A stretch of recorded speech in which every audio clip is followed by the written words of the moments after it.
Hey everybody, are you ready to do a whiskey quickie with some Jack Daniel's single malt finished in Oloroso sherry cask? Let's go.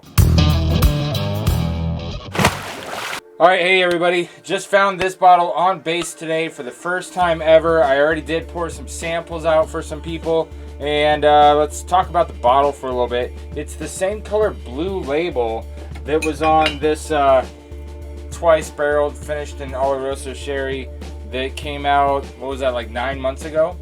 And I really liked that one. But that one came out at cask strength and it was only 750 milliliters. This one is a full liter, but it's at 90 proof. And so I found it on base today for $88.90. I'll show you a picture of the little stand here. And I couldn't find it at every store on base. I only found it at one. Let's see what other details they give. Barrel finish in Oloroso sherry cask. Sourced from Andalusia?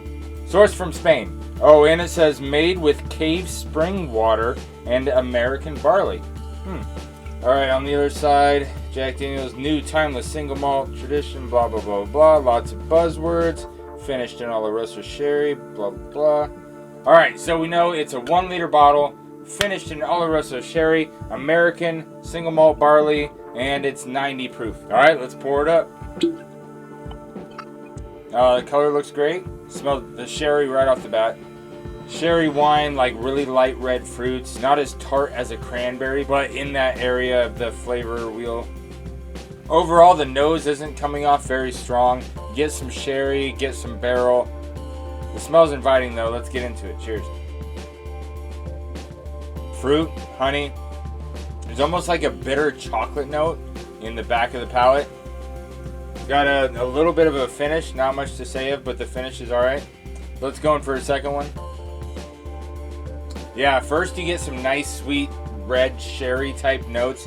Then there's a little bit of I almost said chocolate, but it's like a dark chocolate. A little sherry, little nuts, little chocolate. Now the flavor kind of reminds me of, you know, a box of assorted chocolates.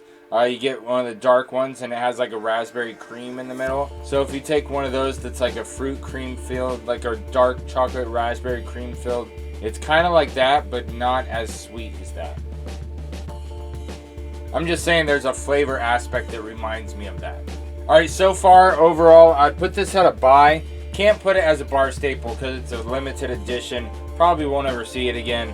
I wanted to try it, and I wanted to try it side by side with this one that came out 9 months ago and see if I can tell any other differences or just see which one I like better. Let's grab a glass and just pour a little bit of this guy so we can get a side by side comparison. Now this one sounds very similar to that one because it's a Jack Daniel's single malt aged in Oloroso sherry cask. But this one is 107.8 proof. Came out at cask strength.